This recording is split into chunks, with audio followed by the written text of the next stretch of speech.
안녕하세요. 네, 오늘 성경 공부를 인도하게 된 투싼의 오미의 사관입니다. 여러분들과 이렇게 직접 이렇게 뵙고 이 여성 수련회에 참석하면 좋은데 그래도 그나마 영상으로 이렇게 여러분들을 뵐 수 있어서 얼마나 감사한지 모르겠습니다. 함께 여러분들께서 이 자리에 계신다는 걸로 생각하고 잠시 좋은 시간을 나누었으면 합니다. 이번 여성 수련회 주제는 번성입니다.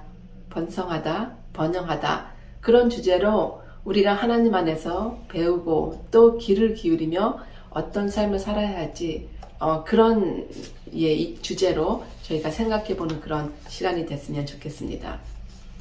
여러분들 혹시 얼마 전에 미나리라는 영화를 보셨는지요? 미국에서 굉장히 화제가 됐던 그런 영화였어요. 미국뿐 아니라 전 세계적으로 많이 알려진 그런 영화였죠. 저도 그 영화 한국 사람이 만든 영화라 굉장히 프라우드했었습니다. 이 영화는 특히 주연상보다 조연상을 많이 받게 되는 그런 영화였어요. 여러분들 그 영화 배우 중에 윤여정이라는 배우를 아시죠? 예, 그분이 이번에 참 많은 조연상을 받으면서 전 세계적으로 그 배우로서 알려지게 되는 그런 계기가 됐어요. 성경에도 많은 주연들의 인물들이 있습니다. 아브라함, 모세, 사도 바울, 여호수아 등 많은 목사님들이 성경 공부로도 다루어졌던 그런 성경적 인물들이죠.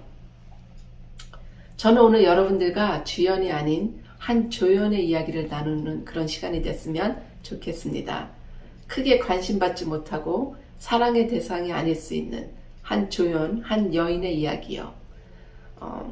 성경 공부 때 별로 다루어지지 않아서 여러분들이 좀 생소할지 몰라서 제가 이번에 그 성경적 그때 배경을 잠깐 설명해 드리겠습니다. 여러분들이 잘 아시는 그 아브라함의 자식 중에 이삭이 있고 또 이삭에게는 쌍둥이 아들이 있습니다. 에서와 야곱이 있습니다.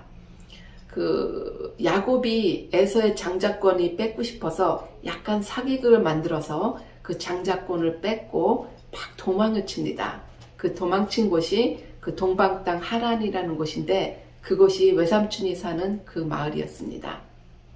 창세기 29장 16절에 이렇게 나와 있죠. 라반이 두 딸이 있으니 형의 이름은 레아요 아들의 이름은 라헬이라. 레아는 알력이 부족하고 라헬은 곱고 아리따우니 야곱이 라헬을 연애함으로 대답하되 내가 외삼촌의 작은 딸 라헬을 위하여 외삼촌에게 7년을 봉사하리이다. 라반이 가로되 그를 내게 주는 것이 타인에게 주는 것보다 나으니 나와 함께 있으라. 야곱이 라헬을 위하여 7년 동안 라반에게 봉사를 하였으나 그를 연애하는 까닭에 7년을 수의같이 여겼더라. 야곱이 라반에게 이르되 내 기한이 찼으니 내 아내를 내게 주소서. 내가 그에게 들어가겠나이다. 이 레아라는 여인은 처음부터 동생과 비교를 당하며 소개가 돼요. 우리 한국 사람들은 특히 자존심이 강한 편이라 이렇게 비교당하면 기분 나쁘고 막 불쾌해지죠. 그러나 레아는 성경적으로 외모가 동생과 비교를 당하면서 이렇게 시작을 해요. 그녀의 동생 라헬은 곱고 아리따우나 영어로는 lovely figure and beautiful 이렇게 돼 있어요. lovely figure, 그러니까 몸매도 이뻤어요. and beautiful. 요즘 말로는 얼짱, 몸짱 그렇게 얘기들 하죠. 그러나 레아는 알력이 부족하였다. 영어로는 weak eyes 이렇게 돼 있어요. 알력이 부족하였다 해서 혹시 시력이 나빴다 그런 게 아니고요. 눈은 마음의 창이잖아요. 그래서 이 여인은 외모적으로 못생겼다라고 보면 될 것 같습니다. 성경에서 외모를 다루는 일은 참 드물어요. 사울 왕 나중에 사울 왕이 그 키가 크고 외모가 잘생겼다라는 얘기가 있었고 다윗 왕은 키가 작고 얼굴이 붉었다라는 얘기가 있었죠. 극히 드물게 나오는 그 해당 경우에 해당이 되는 그런 케이스입니다. 그렇게 못생겨서 서러운 그런 여인이었죠. 이 여인의 삶에 영향을 미친 또 다른 이야기가 있어요. 첫날 밤입니다. 왜 조선시대 왜 드라마나 이렇게 영화를 보면은 중매 결혼을 해서 이렇게 부모님께 이렇게 짝을 맺어주죠. 그래도 첫날 밤에 그 신랑이 그 신부의 쪽두리도 풀어주고 옷걸음도 풀어주고 얼굴을 보면서 첫날 밤을 치르죠. 그런데 레아는 첫날 밤부터 자신의 신분을 속이고 자신이 동생인 척하고 그날 밤을 이렇게 치릅니다. 남편인 그 신랑 그 야곱은 동생과 결혼하고 동생과 자는 줄 알고 아주 너무 행복해하는 그런 밤이었겠죠. 창세기 29장 21절에서 25절에 이렇게 얘기 나옵니다. 야곱이 라반에게 이르되 내 기한이 찼으니 내 아내를 내게 주소서. 내가 그에게 들어가겠나이다. 라반이 그곳 사람들을 모아 잔치하고 저녁에 그의 딸 레아를 야곱에게로 데려가매 야곱이 그에게 들어가니라.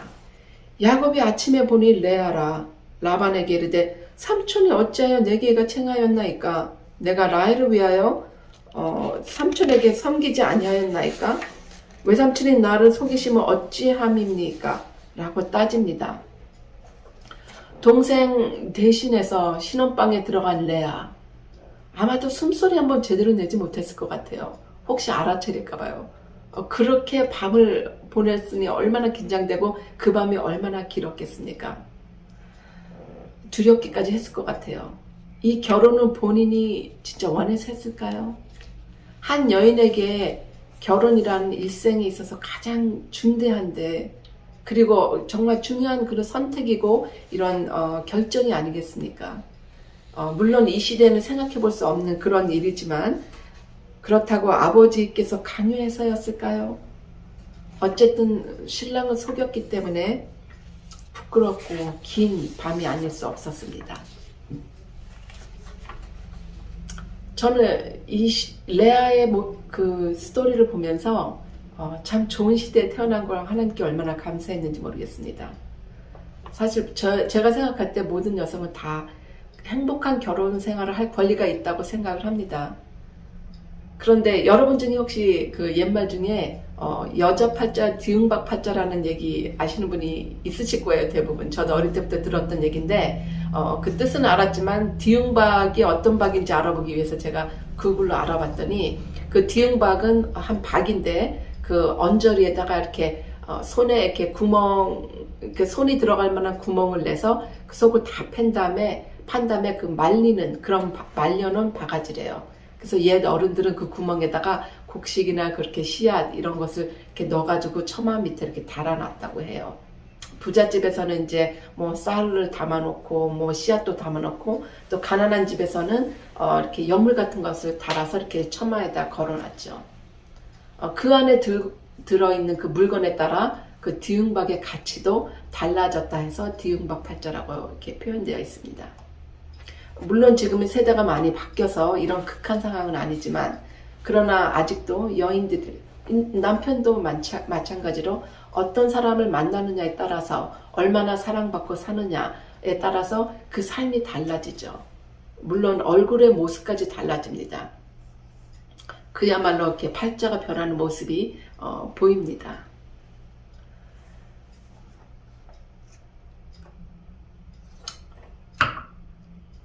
그 동생이 원하는 걸 알면서도 동생을 사랑하는 것을 알면서도 동생을 대신해야 했던 그 레아의 심정 여러분들 혹시 이해하실 수 있으신지요? 왜 이 여인은 이런 일에 엮일 수밖에 없게 되었을까?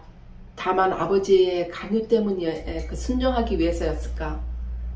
아니면 못생긴 자신의 그 처지 때문에 이렇게라도 시집을 가야 한다고 생각해서 택한 길일까? 이 여인의 아버지가 꾸민 일이긴 하지만 성경은 그 여인의 그 심정과 그 여인의 그런 마음의 동기에 대해서는 이렇게 설명이 되어 있지 않아요. 레아라는 이름의 뜻에는 그 암소라는 이름이 있어요. 암소라는 뜻이 있어요. 그런데 사람들은 너무 못생겨서 암소라고 진 게 아닐까요? 라고 생각을 합니다. 이 여인에게 또 미친 그 영향은 삼각관계라는 거예요. 사실 남편 야곱은 이 여인의 동생과 결혼하기 위해서 그 성경 말씀에 제가 읽어드렸지만 7년을 봉사를 해요. 7년을 봉사를 했지만 그 7년을 수일같이 여겼다고 해요. 전혀 힘들게 생각을 안 한 거예요. 라헬을 너무 사랑했기 때문에. 그 동생을. 아마도 두근거리는 마음에 그 7년을 보냈을 것 같아요. 그거를 레아도 아마 옆에서 다 지켜봤겠죠. 자매니까 다 알았겠죠. 그리고 또 야곱이 처음부터 라헬을 달라고 7년을 봉사하겠다 이렇게 시작을 했던 거라 아마 주변도 다 알았을 거예요. 라헬을 얼마나 좋아했는지. 근데 문제는 그 첫날 밤이에요. 첫날 밤을 치르고 난 그 아침에 야곱도 많이 당황했을 거예요. 야곱 입장에서 생각해보면 기가 막힌 일이죠. 아내가 바뀌었으니까. 집안이 벌컥 뒤집혔을 것 같아요. 상상만 해도 그래요. 충격과 분노로 가득 찬 그런 야곱의 모습을 제가 상상하게 됩니다. 장가를 가서 보낸 그 첫날 밤, 그 신랑으로서 장인에게 막 달려가서 그 첫인사가 나한테 어떻게 이렇게 할 수가 있느냐. 어떤 경우라도 참 있을 수 없는 일이긴 하죠. 그렇지만 아무리 분노했어도 막 달려가서 장인한테 그 신랑이 막 따지죠. 왜 나를 속였느냐고 따지죠. 그런데 그 말을 듣고 있었을 레아의 심정은 또 어땠을까라고 생각해 봅니다. 부끄럽고 자존심 상하고 창피하고 비참하기조차 했을 것 같아요. 근데 그때 장인이 이런 얘기를 해요. 창세기 29장 26절에 이런 얘기가 있어요. 형보다 아우를 먼저 주는 것은 우리 지방에서 하지 아니하는 바이라. 형보다 아우를 먼저 주는 것을 우리 지방에서는 하지 않는데요. 사실 이 말은 야곱에게 뼈아픈 얘기일 것 같아요. 왜냐면 야곱이 이곳에 도망오게 된 그런 이유가 형의 장자권을 뺏어서 도망오다시피 왔잖아요. 근데 라반이 이 지역에선 그렇게 하지 않는다는 거예요. 형보다 아우를 먼저 주지 않는다는 거예요. 그냥 생각 없이 하는 그런 말일 수도 있어요. 근데 야곱의 형편에서는 가슴이 찔리는 그런 말일 수도 있어요. 그러므로 혹시 야곱이 레아를 볼 때 자신의 과거와 행동이 그녀와 겹쳐서 심리적으로 레아에게 더 부담스럽지 않았을까 생각해 봅니다. 속임수를 썼던 야곱이 이제 속임을 당하고 또 라헬을 얻으려고 수고한 그 7년이 혹시 헛되지 않았을까, 헛되게 돌아가는 거 아닌가 해서 그 잠시 레아를 원망하고 그랬을 것 같아요. 새색시가 된 레아의 입장에서는 매우 난처하지 않을 수 없었습니다. 또 설상가상으로 창세기 29장 27절에 이런 얘기가 있어요. 아버지 라반이 이를 위하여 7년을 채우라. 우리가 그도 너에게 주리니 너는 그를 위하여 7년을 내게 봉사할지니. 야곱은 일주일 만에 동생 라헬과 결혼합니다. 레아는 한 번도 사랑받아볼 기회도 없이 이제 이 결혼생활, 삼각관계의 결혼생활을 시작합니다. 레아의 심정은 성경에 직접적으로 이렇게 표현되지는 않았지만 많이 비참하고 사랑받지 못한 그 서러움이 컸을 것 같아요. 이건 그저 불행이라는 단어로 설명이 되지 않아요. 비극이라는 단어가 les miserable라는 단어가 더 어울릴 것 같아요. 결혼 후에 그 시간이 지난 다음에 레아의 삶은 어땠을까? 간접적으로 그 레아의 심정에 대해서 아들의 이름들을 통해서 이렇게 나옵니다. 그래서 그 첫째 아들의 이름이 르우벤이에요. 그 르우벤이라는 뜻은 여호와께서 나의 고통을 돌아보셨다 라고 해서 여호와께서 나의 고통을 돌아보셨다 라는 뜻이 담아 있습니다. 나중에 이스라엘 백성들이 애굽에서 살다가 그 종살이 하면서 나중에 막 하나님께 부르짖죠. 막 도와달라고. 그때 여호와께서 우리들의 고통을 돌아보셨다라는 그 뜻과 똑같은 그 동일한 그 뜻을 쓴대요. 이 결혼 생활이 얼마나 힘들었으면 세상에 그 종살이 했던 그 결혼 생활과 이게 비교돼서 이렇게 똑같은 그 뜻을 가지고 이렇게 표현을 하겠습니까? 둘째 아들의 이름이 시므온인데요. 그 시므온의 그 뜻은 여호와께서 내게 사랑받지 못한 하소연을 들으셨다라는 뜻이래요. 들으셨다. 여호와께서 나의 그 어려움을, 하소연을, 나의 사랑받지 못하는 그런 고단을 들으셨다 해서 시므온이라고 지었다고 합니다.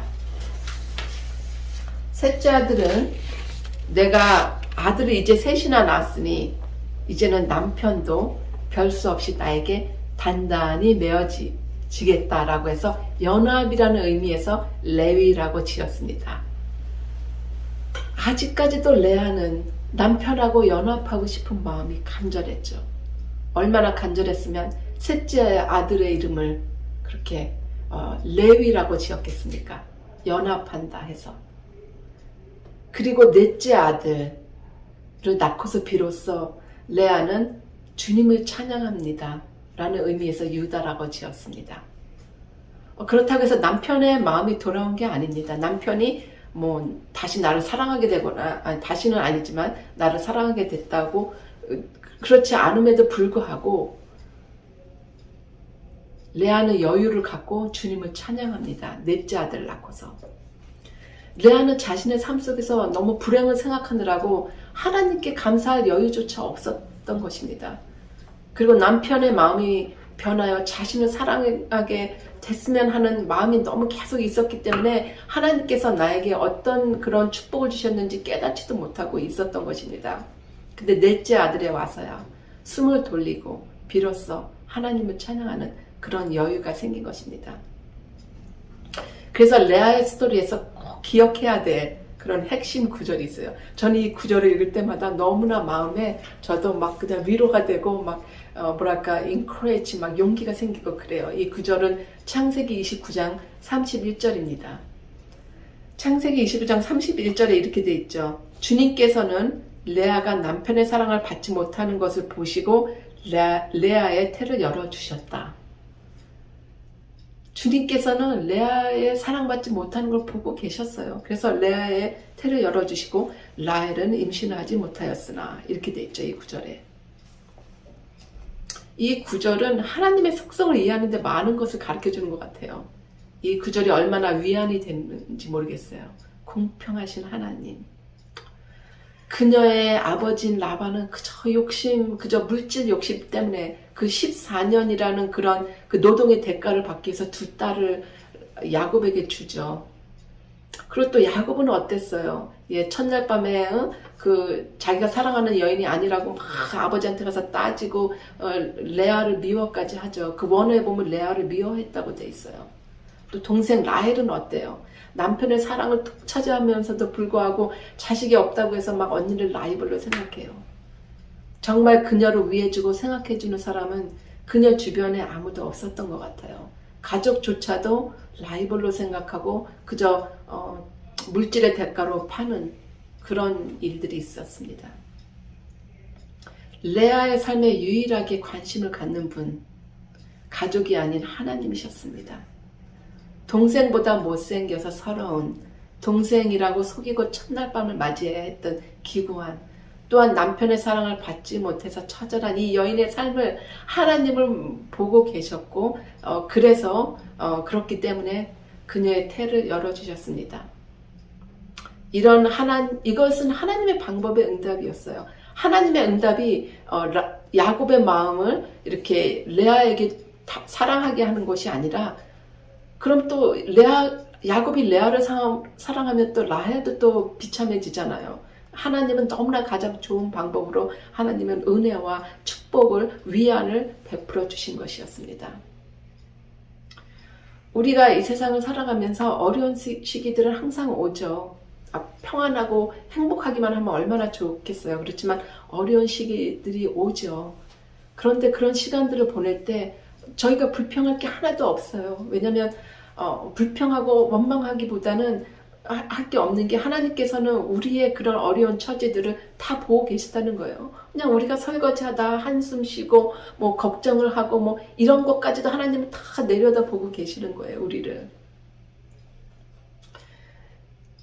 하나님의 방법, 레아를 위로해주는 하나님의 방법, 그 축복, 그것은 바로 이 여인에게 태를 열어주는 것이었어요. 그 당시에 여인에게 최고의 축복이에요. 여러분들 그 한나의 이야기도 아시죠? 자식이 없어서 얼마나 막 기도를 그렇게 많이 하고 자식을 달라고 하나님께 조르고 매달리고 그랬습니까?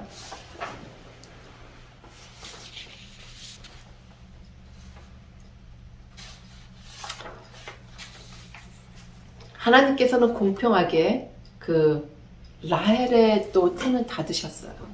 그 대신 라헬은 사랑을 많이 받았잖아요. 저는 이게 공평한 것 같아요. 물론 자식은 없지만 남편의 사랑을 받고 있으니까요. 하나님의 역사가 묘하다고 생각하지 않으시는지요? 그것뿐만 아니라 진짜 중요한 거는 레아의 자녀인 레아의 아들 유다를 통해서 메시아가 탄생한다는 그런 특권을 얻게 되죠. 레아를 통해서 다윗 왕도 나오고 솔로몬 왕도 나오고, 근데 진짜 중요한 거는 레아를 통해서 예수님이 탄생한다는 것입니다. 하나님께서는 하나님의 더 좋은 방법으로 늘 우리에게 응답해 주고 계십니다. 여러분들 주변에 잘 보세요. 왜 나는 이렇게 어려운 처지에 있는지 잠깐 생각해 보세요. 그렇지만 그런 처지는 어려울지라도 하나님은 다른 방법으로 우리에게 응답해 주시고 계실 수 있다고 저는 생각해 봅니다. 우리가 이제 미국 땅에 살다 보면 또 뭐 인종차별도 있고 또 무시도 당하고 또 주변 사람들한테 배반도 당하고 속고 이런 일들이 많이 있기는 하죠. 그리고 또 막 그냥 일들이 꼬이고, 그렇지만 우리가 의지할 사람들이 주변 사람도 아니고 친구도 아니고 가족도 아닙니다. 물질도 절대로 아닙니다. 우리가 정말 의지할 사람들은 오직 하나님이십니다. 라반이 그렇게 좋아하는 물질, 결국은 그 건강하고 막 그 튼튼한 양들을 야곱에게 다 뺏겨요. 그렇게 하나님이 이렇게 유도해 주세요. 하나님께서는 정말 공평하신 하나님이세요. 그리고 우리의 어려운 처지를 다 보시는 하나님이세요. 우리 오죽하면 그 레아의 그 한 여인의, 그저 주목받지 못하는 여인의 가정사에 이렇게 상세하고 이렇게 자상하시게 이렇게 자세히 들여다보시고 계셨겠습니까? 여러분의 남편도 가족도 하나님만큼 하지 못합니다. 그 사랑과 관심, 하나님만큼 큰 그런 표현을 할 수 있는 사람은 없습니다. 여러분들은 절대로 홀로 버려두지 않았습니다. 레아가 너무 바랬던 거는 남편의 사랑이었지만 하나님은 정말 자식을 주심으로써, 아들들을 주심으로써, 그리고 그 아들을 통해서 또 메시아가 탄생하는 그런 특권까지 주시면서 레아를 위로하시고 축복하셨던 것입니다. 많은 여인들이 결혼할 때 그런 생각을 한대요. 내 남자는 변할 것이다 라는 생각을 한대요. 어쩌면 레아도 야곱이 언젠가는 혹시 자기한테 변해서 자기를 사랑하지 않을까라는 생각을 했을지 모르겠습니다. 그러나 야곱은 평생 한 번도 변하지 않았습니다. 끝까지 라헬만 사랑했습니다.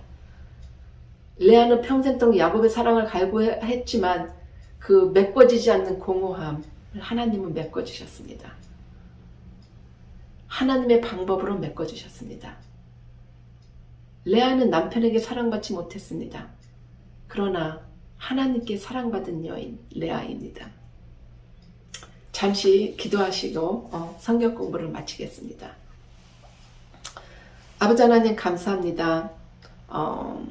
한 여인 레아의 삶을 통해서 저희들이 하나님의 사랑을 배우는 그런 시간이 됐습니다. 아버지 하나님, 저희들은 때로는 저희들의 환경에 의해서 세상을 바라보고 세상을 의지하고 세상 사람들의 기대를 하고 그렇게 살 때가 얼마나 많았는지 모르겠습니다. 그런데 하나님께서는 저희들의 처지와 저희들의 형편과 저희들의 어려움들을 다 보시고 저희들을 위로해 주시고 축복해 주시고 은혜 베풀어 주시는 하나님이신 것을 다시 깨닫게 됩니다. 아버지 하나님 감사합니다. 저희가 하나님의 딸이 되어서 얼마나 좋은지 모르겠습니다. 저희가 정말 이 남은 시간들 이 세상을 의지하지 않으며 정말 하나님의 이 사랑을 저희들이 이제는 제 주변의 많은 여성들에게 가르쳐주며 또 알려주는 그런 저희들이 삶을 살았으면 좋겠습니다. 아버지 하나님 감사드리며 이 모든 말씀 우리 주 예수 그리스도의 이름 받들어 기도드렸습니다. 아멘. 감사합니다. 또 뵙겠습니다.